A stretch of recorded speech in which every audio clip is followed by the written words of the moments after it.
What's up, guys? My name is Parul, and you're watching Parul TV.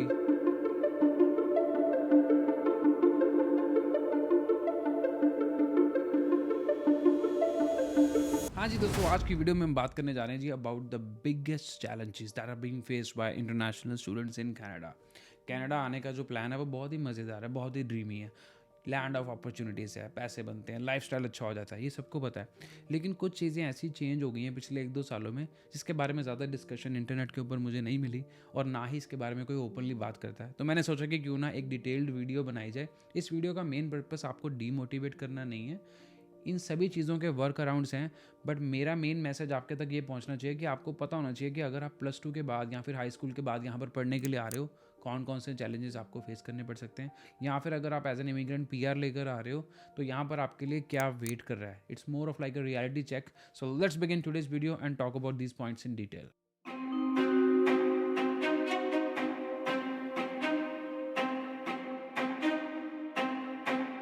तो चलिए दोस्तों, शुरू करते हैं सबसे पहले परमानेंट रेजिडेंसी के पॉइंट से कि क्या है परमानेंट रेजिडेंसी के कलेश।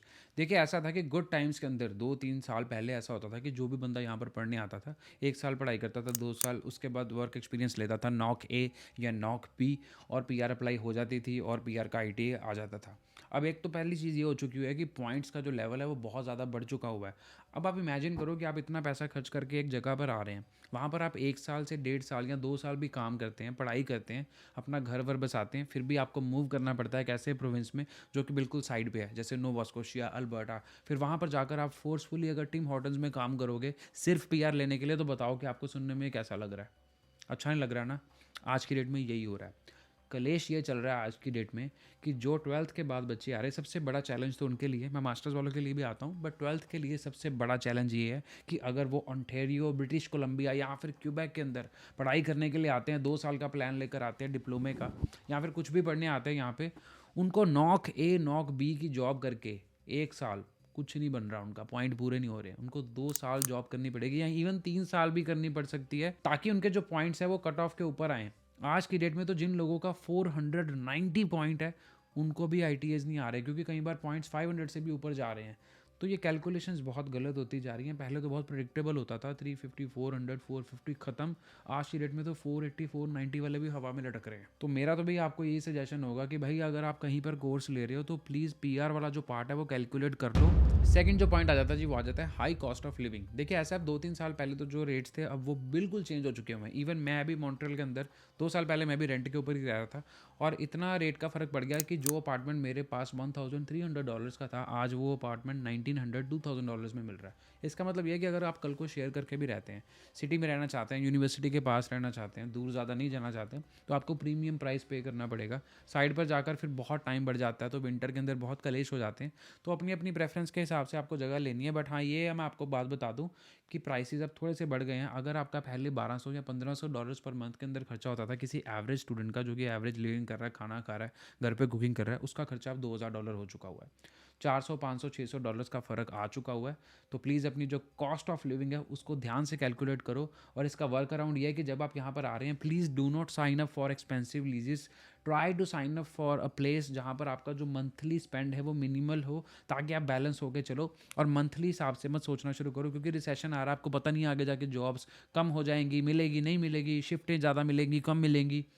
मंथली के हिसाब से नहीं, एनुअली सोचो या सेमी एनुअली सोचो कि भाई 6 महीने का मेरा कितना खर्चा होगा, मेरे GIC में कितने पैसे, मैं कितने पैसे निकाल सकता हूँ। थोड़ा सा कैलकुलेटिव होने की ज़रूरत है। इसका वर्क अराउंड है, बट हाँ, ये चीज़ ज़रूर है कि महंगाई बढ़ चुकी हुई है।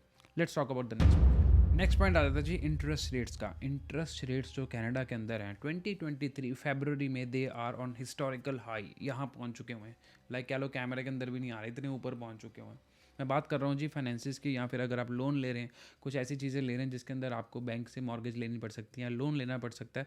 बहुत कलेश चल रहे हैं जी। अब मैं आपको एग्जांपल देता हूँ कि जो गाड़ी का लोन था 2 साल पहले, वो था जी 2020 या 2021 में 4% या 4.75%। नई गाड़ी के ऊपर तो जी 0.99 या 2% के ऊपर भी गाड़ी मिल जाती थी। आज की डेट में जी रेट ऑफ इंटरेस्ट हो चुके हुए हैं 12%। एक बंदे ने मुझे बताया 15%। 12 to 15% लोन का जो रेट ऑफ इंटरेस्ट है। तो अगर तो आपके प्लान्स थे गाड़ी लेने के, 2023 is definitely a challenging time for you and it's not a good time to buy a car that is super expensive. अगर आप 40-50 हज़ार डॉलर की भी गाड़ी लेते हो, 5 साल का उसके ऊपर लोन करवाते हो, वो गाड़ी आपकी डबल होगी भी। तो मॉर्गेजेस, लोन्स, कुछ भी अगर ऐसे की एक्टिविटीज़ प्लान कर रहे हैं, it's very bad. I would like to make you aware कि इसके बारे में भी कैलकुलेशन करके आओ और थोड़ा सा प्लान बना के चलना, क्योंकि ये भी एक बहुत बड़ा चैलेंज है। अगला जो पॉइंट आ जाता है जी, वो बहुत ही खास और वो है सबसे सबसे important, health care. Health care यहाँ की चाहे फ्री है लेकिन बहुत ही बुरी है। जिन लोगों ने मेरी वीडियो नहीं देखी हुई हेल्थ केयर की, मैं ऊपर लिंक दे रहा हूँ, dedicated my health care experience, my hospital visit experience, जाकर प्लीज़ डिटेल में चेकआउट कर लेना। देखिए, ऐसा जो स्टूडेंट्स आते हैं वो लिमिटेड इंश्योरेंस के ऊपर आते हैं, जो कि उनकी प्राइवेट इंश्योरेंस होती है, तो कॉलेज की तरफ से होती है या किसी की तरफ से होती है। उसके अंदर ना तो भी आंखें कवर है, ना डेंटल केयर कवर्ड है, ना प्रिस्क्रिप्शन ड्रग्स कवर्ड है। जो लोग यहाँ पर वर्क परमिट या पीआर पे हैं, उनके लिए भी ये 3 चीज़ें कवर्ड नहीं है, जो कि गवर्नमेंट की तरफ से free health care insurance plan चल रहा है। और अगर कवर्ड हो भी तो उसका भाई कोई इतना ज़्यादा फ़ायदा नहीं है, जो चीज़ें कवर्ड भी हैं। हॉस्पिटल में अगर आप जाते हो, आप 8-10 घंटे वहाँ पे चीखे मार के लटकते रहोगे स्ट्रेचर पे, आपको कोई नहीं पूछेगा।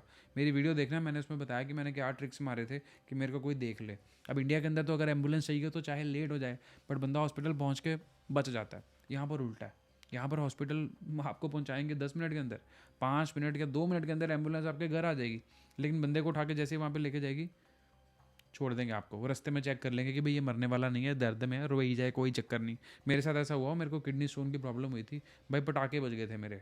तो प्लीज़ गाइस, जो लोगों को डेंटल केयर, आई केयर या फिर कुछ भी ऐसे की चीज़ों की ज़रूरत है, अपना इलाज इंडिया से करवा कर आओ। यहाँ पर इंश्योरेंस में आपको किसी ने नहीं पूछना, चाहे आप पैसे लेके, जितने सारे ढेर सारे पैसे लेके बैंक में बैठ जाओगे ना, वहाँ पर जाकर हॉस्पिटल में भी, तभी कोई आपकी परवाह नहीं मारेगा। तो हेल्थ केयर बहुत ही क्रिटिकल पॉइंट है आपके डिसीजन के लिए, तो प्लीज़ इसके बारे में ज़रूर सोचो, रिसर्च करो, तभी आगे आओ। नेक्स्ट पॉइंट जो आ जाता है वो आ जाता है ट्रांसपोर्टेशन कॉस्ट का। ट्रांसपोर्टेशन कॉस्ट बड़े शहरों में बहुत महंगी है और उसमें अगर गाड़ी लोगे तो और भी महंगा हो जाता है। जैसे टोरंटो की अगर हम बात करते हैं तो मिसिसागा, ब्रैम्पटन, ये सभी की जो बस सर्विस है उसका आपको अलग से पास बनाना पड़ेगा। फिर गो ट्रेन करके क्या, उसको आपको अलग से बनाना पड़ेगा। फिर टोरंटो के अंदर जो मेट्रो चलती है उसका आपको अलग से बनाना पड़ेगा। भाई $250-300-400 तो लोगों का इन पासिस के अंदर ही जा रहा है। और अगर आप गाड़ी लोगे तो गाड़ी की इंश्योरेंस, गाड़ी की किस्त अगर आपकी $300 या $400 बनती है, उसके ऊपर गाड़ी की इंश्योरेंस भी आपकी $200-300 बनेगी। अगर आप 20s के अंदर हो अपने, ठीक है, नए हो, एक्सपीरियंस वगैरह के साथ थोड़ा सा कम ज़्यादा हो जाता है, बट मोस्टली $300-400 तो लोग इंश्योरेंस पे कर ही रहे हैं। फिर उसके बाद पेट्रोल का खर्चा, तो भाई गाड़ी का तो फिर $1000-1200 तक गेम पहुंच जाती है। ट्रांसपोर्टेशन का भी बहुत महंगा खर्चा है अगर आप बिग सिटी के अंदर आ रहे हो। तो इसीलिए मैं लोगों को सजेस्ट करता हूँ कि अगर बिग में आ रहे हो तो भाई जो पैसे आपने ट्रांसपोर्टेशन में डालने हैं वही यूनिवर्सिटी के पास रहो, 15 मिनट की कन्वीनियंस भी लो, थोड़े से पैसे चाहे ज़्यादा दे रहे हो तो वहाँ पर बैलेंस आउट कर सकते हो। बट हाँ, ट्रांसपोर्टेशन का कॉस्ट भी एक ऐसी चीज़ है जिसको काफ़ी लोग ज़्यादा सीरियसली नहीं लेते हैं, लेकिन यहाँ पर आकर वो एडअप हो जाती है। लेकिन अगर आप किसी स्मॉल सिटी में जा रहे हो तो कोई इतना कलेश नहीं है। जैसे स्टूडेंट्स के लिए $55-60 है मॉन्ट्रियल के अंदर रेट पर मंथ, और जो स्टूडेंट नहीं है, नॉन स्टूडेंट है, उनके लिए $90-95 के करीब है, तो which is decent, it's fine, आपको पूरे नेटवर्क का एक्सेस मिल जाता है। लेकिन बड़े शहरों में तो भाई ये पास वो पास, तो $300-400 तक गेम पहुंच रही है। इसका भी कैलकुलेशन करके आओ। This is also one of the biggest challenge जो स्टूडेंट्स यहाँ पर फेस करते हैं। देखिए, जो लास्ट पॉइंट है वो है रिलेटेड टू आइसोलेशन। अब जो लोग तो घर से दूर ज़्यादा नहीं गए हैं ज़्यादा देर के लिए, ठीक है, जो घूमते फिरते रहते हैं, उनको ये चैलेंज नहीं आता, बट मोस्टली लोग होम सिक फील करते हैं। खासकर वो बच्चे, जो वो स्टूडेंट्स जो कि विंटर के अंदर या फिर कंक्रीट वेदर एनवायरनमेंट में आते हैं, जहाँ पर ज़्यादा ना तो सोशल एंगेजमेंट है ना सोशल इवेंट्स हैं। भाई जो कोविड में है उनका तो ज़्यादा बुरा हाल था। अभी उन लोगों ने ज़्यादा शिकायत करी है कि भाई हमारे को घर की याद आ रही है, जो विंटर के अंदर आए हैं। जो लोग आते हैं जी अप्रैल मार्च के बाद, उनका तो काम चिल है, फॉल में आते हैं, दोस्त वोस्त ज़्यादा बन जाते हैं, इवेंट्स ज़्यादा होते हैं, सड़कें भी खुली हैं, सब कुछ खुला है, तो बाहर जाके बंदा थोड़ा सा बिजी हो जाता है। लेकिन अब विंटर के अंदर अगर आप आ रहे हैं तो थोड़ा सा चैलेंजिंग हो जाता है, तो इस चीज़ के लिए भी थोड़ा सा प्रिपेयर करके आओ। जो लोगों को बहुत जल्दी मची हुई है कि भाई मुझे कनाडा जाना है और उनका ये नेक्स्ट जो सितंबर इनटेक आने वाला 6 महीने बाद, उसके लिए उनकी तैयारी चल रही है, तो भाई 6 महीने अपनी फैमिली के साथ लगाओ। मेरा आपको यही सजेशन होगा, क्योंकि ये टाइम आपको बाद में नहीं मिलना। तो जितने भी लोग यहाँ पर आ रहे हैं, जो वो आइसोलेशन का भी थोड़ा सा फैक्टर सोच कर आएँ, ताकि यहाँ पर आकर आप ज़्यादा स्ट्रेस ना हो जाओ। तो हाँ जी दोस्तों, ये थी मेरी आज की video about the biggest challenges students are facing in 2023। Video अच्छी लगी तो चैनल को कर दो जी सब्सक्राइब, बेल बटन पे भी क्लिक करो, कमेंट भी कर सकते हैं अगर आपके कोई क्वेश्चंस हैं। इंस्टाग्राम पे फॉलो कर लो, इंस्टाग्राम ID @connectparul, और नियो का कार्ड कर दो जी अप्लाई अगर आपने अभी तक नहीं किया। पैसे बनाने की बढ़िया अपॉर्चुनिटी है। मेरे साथ अगर वीडियो कॉल करना चाहते हैं तो आप वो भी कर सकते हैं। Go to my website www.parul.tv and you can book a video call with me. If you are coming to Canada in September intake and looking for a place, I have home away from home service open where you can live with me in my house. All the details are given on my website. Go check it out. Instagram again follow कर लो. Instagram ID @connectparul. यही थी जी आज की video. मिलते हैं next week with another vlog. Till then keep watching Parul TV.